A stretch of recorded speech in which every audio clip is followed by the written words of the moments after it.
How are you doing lately? Yeah, I'm doing fine. But you remember the CTO I spent 3 months onboarding her. Then she had a mental meltdown and she had to leave.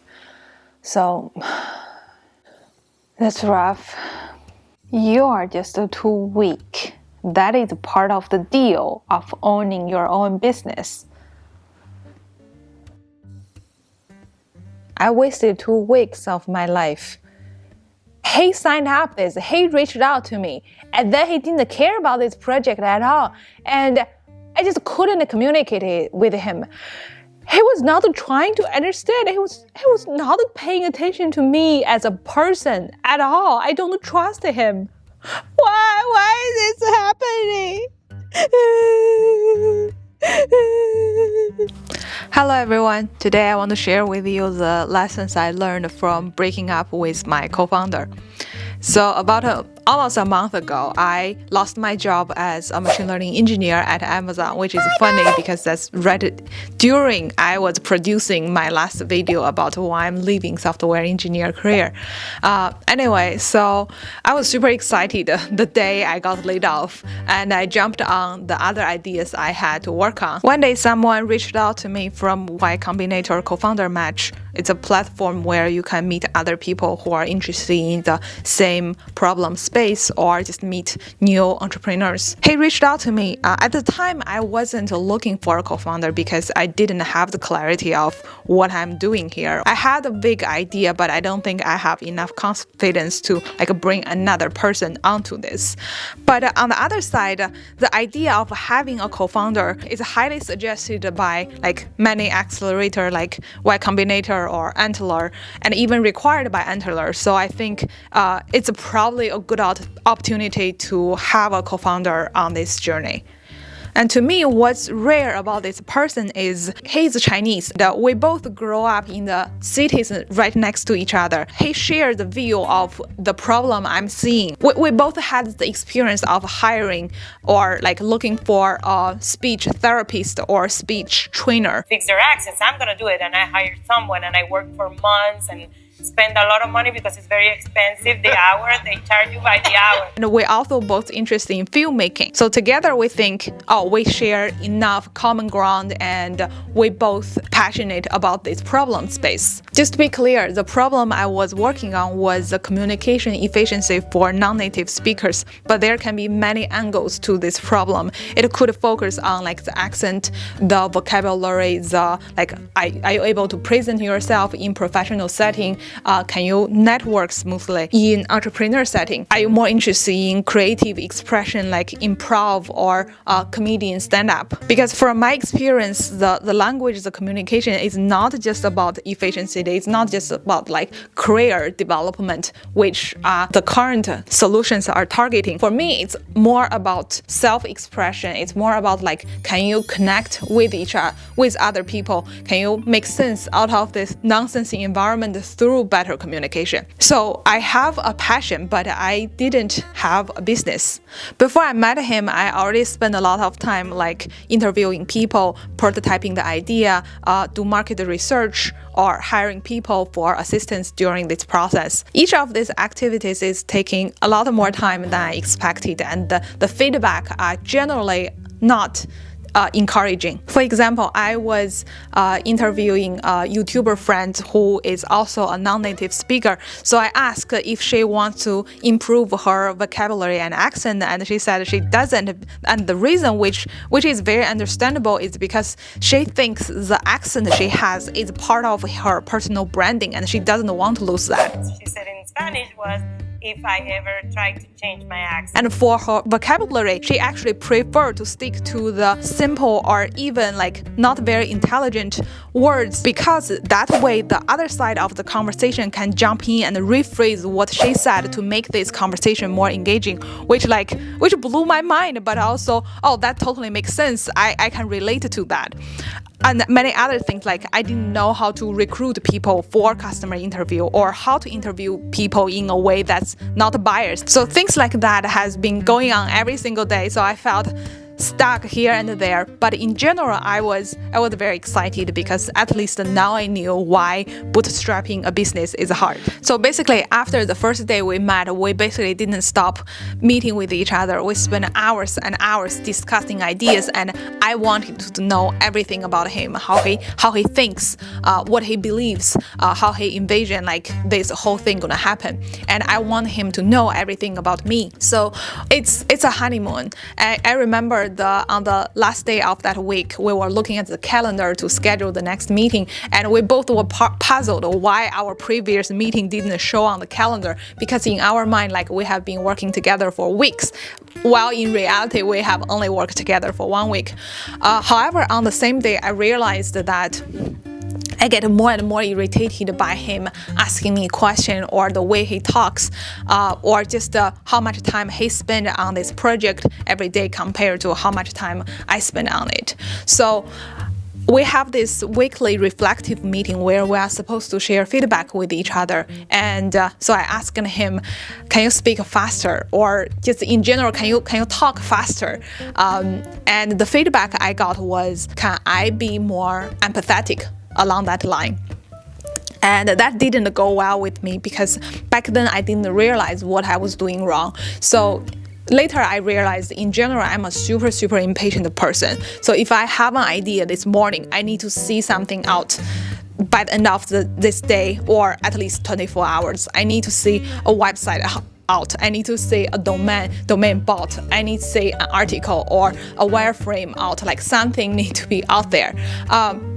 So that's good for delivering things, but it can be bad when interacting with people, because it can feel like very heavy-handed. When I really want something to happen, I will push it forward. So I guess later on that's probably what makes him feel bad or hurting him. So because I couldn't understand, I took 2 days off, and I still couldn't. So when Monday came, I told him that I felt very anxious, and he didn't say anything. On one hand, I feel because we were talking a lot, maybe he just ignored it. But on the other hand, I started clearly losing trust in him. And once you started losing trust in someone, like, everything you disagree with each other, or every small thing that they could have done better, will become more obvious. And that's the moment it became more clear to me that maybe this will not work out. During one meeting, we were trying to evaluate some market segments we were considering. So I shared an article I wrote last year on Medium, by the way, if you want to check it out. So I was explaining things like customer avatar, how to do industry analysis, and here is what I did wrong again. I became very impatient when explaining things to him, because in my mind, we should not spend time repeating what's already on the Wikipedia. We should spend time just delivering things. That's what went wrong. And it really stressed me out that in the past, the whole week, we haven't delivered anything. But I couldn't pinpoint that feeling until there was a moment he asked me to slow down. And when I was explaining, like, what is, I think, Porter's 5 forces, when he asked me to slow down, I just paused there. I suddenly realized all what have we been doing is just me explaining things to him, and he is thinking loud, which I think is very slow. That was how bad I was as a communicator. Once I felt stressed out, I couldn't calm down myself and communicate my stress. And that just like a snowball and caused more and more problem. So after struggling for another several days, I finally decided that I really should tell him that I don't think this will work out anymore. So I texted him, and the response I got was, good luck. So of course I felt super shitty about that, because in my mind I invested so much into him and he didn't care. And more shitty because I felt I was so dumb. I didn't see what I was doing wrong. I didn't see like how he would behave. But I'm very glad like I told him what I really think. Finally. So after that day, I started talking to my other friends, and they told me, they all know that I'm super impatient, and I'm kind of drawn to debate. Obama, Romney. Ready, set, go. Whenever I get closer to someone, I will want to make sure every single line of our values is lined up. I can't tolerate the gap between our ideology, and as a consequence, I don't have many friends. To add some context, I had abusive relationships in the past. The day before my flight to US, my dad took my passport and hid himself. None of us could find him. Eventually, we found him. So what he wanted was my promise to take care of his kids from his new family. Anyway, so after I came to US, for the first 2 years, I couldn't understand or speak English, and for things like registering for a course or like going to grocery or just like anything I do in life, like I heavily rely on others. And then I had another abusive romantic relationship in that for first 2 years. So basically that was a period that I didn't feel there is a hope that I will ever figure out what I want to do next in my life, who I want to be, and what kind of life I want to build. And also, I was a terrible friend, which I probably still am, so I was lonely all the time. So because of those experiences, I became very sensitive to people who are manipulative. And also 3 years ago, I had a major depression, and as a result, I became very proactive to my mental health. So when I realized that I can't trust him anymore, I think I have to tell him so that I wouldn't further think him as a bad person in my mind and control the damage. In the end, I learned a lot. I'm still reflecting on this, but here are the 3 things that I think are worth sharing.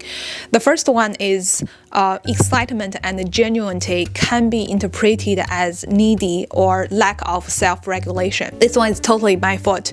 So the idea of taking baby steps to get to know someone didn't register with me. I think it's pretty much after 3 days we met each other, I was thinking of him and demanding him as a co-founder. On the other hand, he was taking it very slow, which was probably the right approach to it. But inconveniently, it conflicted with my expectation. Because of this interaction, it brought light to my relationship with another friend where we just spend like hundreds of words text.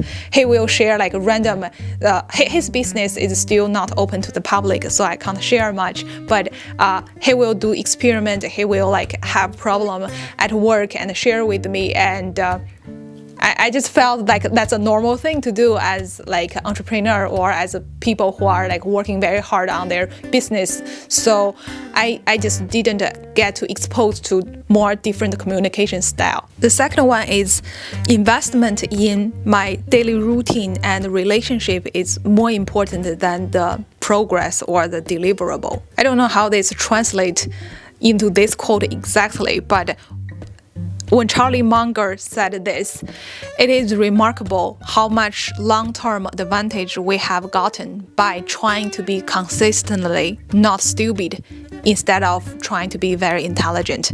And for me, that's the difference between trust and tangible like skill set. I used to have a daily routine where I do take care of myself, my body and my mind, but I didn't stick to it in the past 1 month. So if I have had that structure in place, I may be able to identify what I was doing wrong earlier and communicate it better. Then this may work out. The last lesson is having unexpected fortune or resources can lead to trouble in many ways. I know there are cases where when SoftBank invest heavily in startups like WeWork or Zoom Pizza, like if they just grow not as a venture track startup but more as a boutique business and just bootstrap on them own, they will grow healthier. Like once you get more money than you will need to make decisions that you didn't need to make otherwise. So that could be a bad thing. So basically, the overfunded startup can somehow make the founder, the people who are executing this business, become more lack of self-discipline. So I think there is kind of analogy there. Like I wasn't looking for a co-founder, but this idea of having a co-founder is great, and now I have this opportunity. Let me jump on that. So I see analogy there. Or there is a Chinese saying of this is 塞翁失马焉知祸福. You can't really predict what's going on next, even though it looks like a good thing or bad thing at this moment. So after all this, I was consulting a friend how he gauge himself whether he trusts someone, because he has established business, he has way more experience than I am. His reply was, if anyone has a good gauge, they are lying.